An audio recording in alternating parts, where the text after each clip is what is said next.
Edvestovic accusé de viol. Une quatrième jeune femme l'accable. Depuis les premières accusations portées contre lui en novembre, Edvestovic attend sagement que la justice fasse son travail.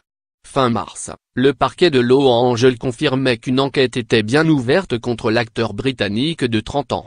Les accusations de viol et d'agression sexuelle de 3 jeunes femmes sont étudiées tandis qu'une quatrième en appelle à la justice.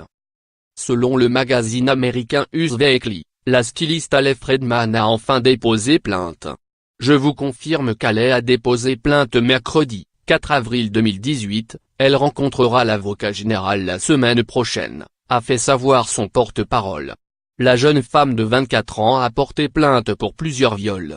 Précédemment, elle avait raconté avoir rencontré Edvestovic en 2014 lors d'une soirée.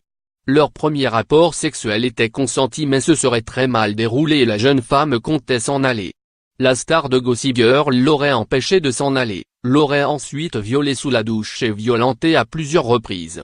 Haley Friedman décrit un jeune homme particulièrement perturbé pour qui le sexe serait inséparable de la violence et de l'humiliation. En l'espace de 2 jours de captivité, Haley Friedman aurait été violée à de multiples reprises.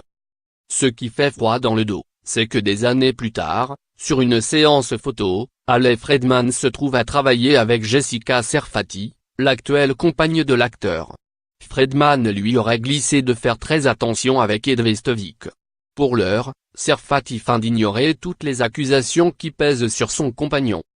Ce dernier est accusé de viol par l'actrice Christina Cohen et l'ancienne actrice Aurélie Wynn, tandis que l'ancienne assistante Rachel Eck l'accuse d'agression sexuelle. Sans doute conseillé par ses avocats, Vestovic a retiré de ses réseaux sociaux les 2 messages dans lesquels il nie fermement avoir commis ces crimes. Je ne connais pas cette femme, Christina Cohen. Je ne me suis jamais imposé de quelque façon que ce soit auprès d'aucune femme. Je n'ai clairement jamais commis le moindre viol. Puis, c'est démoralisant et triste qu'en raison de 2 témoignages non vérifiés et faux publiés sur les réseaux sociaux certains puissent en conclure que j'ai quoi que ce soit à voir avec une conduite aussi infâme et horrible. Ce n'est absolument pas le cas.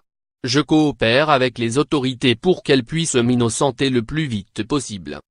En attendant que la justice américaine ne tire les choses au clair, la BBC qui employait l'acteur dans une adaptation d'Agatha Christie, Ordeal Innocence, a décidé de le remplacer par un autre acteur tandis que la série White Gold, disponible en France sur Netflix, dont il tient le premier rôle, est en pause jusqu'à nouvel ordre.